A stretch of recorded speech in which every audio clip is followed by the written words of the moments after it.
तब मूसा ने उत्तर दिया कि वे मेरी प्रतीति न करेंगे और न मेरी सुनेंगे, वरन कहेंगे कि यहोवा ने तुझको दर्शन नहीं दिया। यहोवा ने उससे कहा, तेरे हाथ में वह क्या है? वो बोला, लाठी। उसने कहा, उसे भूमि पर डाल दे। जब उसने उसे भूमि पर डाला तब वह सर्प बन गई और मूसा उसके सामने से भागा। तब यहोवा ने मूसा से कहा, हाथ बढ़ाकर उसकी पूंछ पकड़ ले कि वे लोग प्रतीति करें कि तुम्हारे पितरों के परमेश्वर अर्थात इब्राहिम के परमेश्वर, इसहाक के परमेश्वर और याकूब के परमेश्वर यहोवा ने तुझको दर्शन दिया है। तब उसने हाथ बढ़ाकर उसको पकड़ा तब तो उसके हाथ में फिर लाठी बन गई। यहोवा ने उससे ये भी कहा कि अपना हाथ छाती पर रखकर ढांप। फिर उसने अपना हाथ छाती पर रखकर ढांप लिया। जब उसे निकाला तब क्या देखा कि उसका हाथ कोट के कारण उनके समान शुरू हो गया है।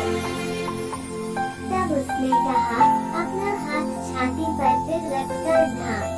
और उसने अपना हाथ छाती पर रखकर ढांप लिया और जब उसने उसको छाती पर से निकाला तब क्या देखता है कि वह फिर सारी देह के समान हो गया। तब यहोवा ने कहा, यदि वे तेरी बात की प्रतीति न करें और पहले चिन्ह को न माने तो दूसरे चिन्ह की प्रतीति करेंगे। और यदि वे इन दोनों चिन्हों की प्रतीति न करें और तेरी बात को न माने, तब तू नील नदी से कुछ जल लेकर सूखी भूमि पर डालना और जो जल तू नदी से निकालेगा वह सूखी भूमि पर लोहू बन जाएगा।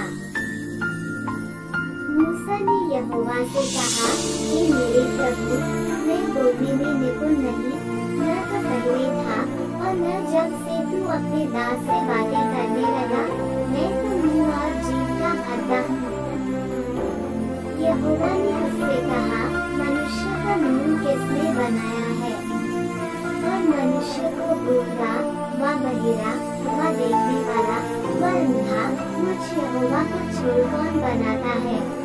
क्या मैं तेरे मुख की संग होकर जो तुझे कहना होगा वह तुझे सिखाता जाऊंगा।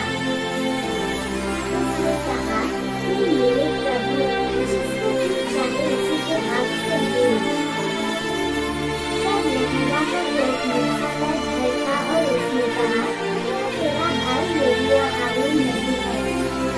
मुझे तो निश्चय है कि वह बोलने में निपुण है और वह तेरे भेजने में निकला भी आता है और तुझे देखकर मन में आनंदित होगा। इसलिए तू उसे ये बातें सिखाना और मैं उसके मुख के संग और तेरे मुख के संग होकर जो कुछ तुम्हें करना होगा वह तुमको सिखलाता जाऊंगा। और वह तेरी ओर से लोगों से बातें किया करेगा, वह तेरे लिए मुँह और तू उसके लिए परमेश्वर ठहरेगा। और तू इस लाठी को हाथ में ले जा और इसी से इन चिन्हों को दिखाना। तब मूसा अपने ससुर यित्रो के पास लौटा और उससे कहा, मुझे विदा कर कि मैं मिस्र में रहने वाले अपने भाइयों के पास जाकर देखूं कि वे अब तक जीवित हैं व नहीं। यित्रो ने कहा, कुशल से जा। और यहोवा ने मिद्यान देश में मूसा से कहा, मिस्र को लौट जा, क्योंकि जो मनुष्य तेरे प्राण के प्यासे थे वे सब मर गए हैं।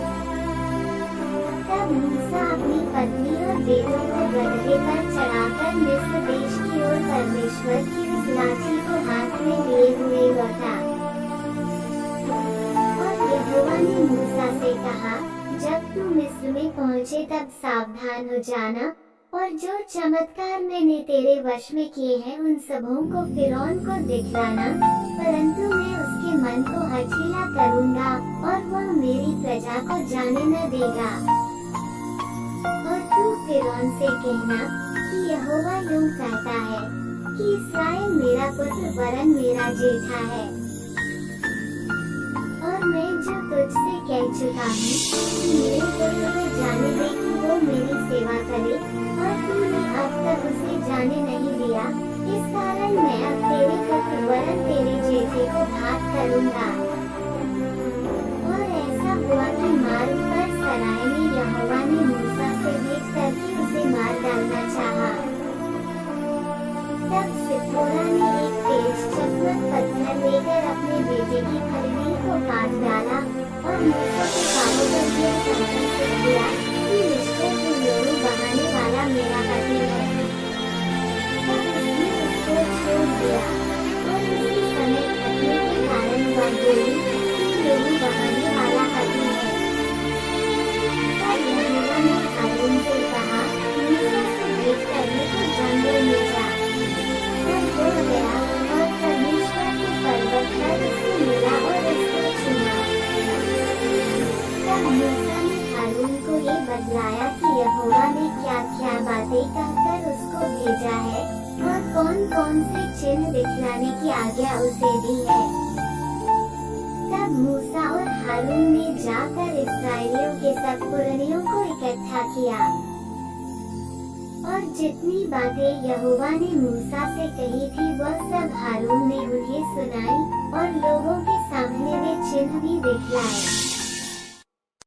और लोगों ने उनकी प्रतीति की, और यह सुनकर कि यहोवा ने इस्राएलियों की सुधि की और उनके दूत खूब पर दृष्टि की है, उन्होंने सिर झुकाकर दंडवत की।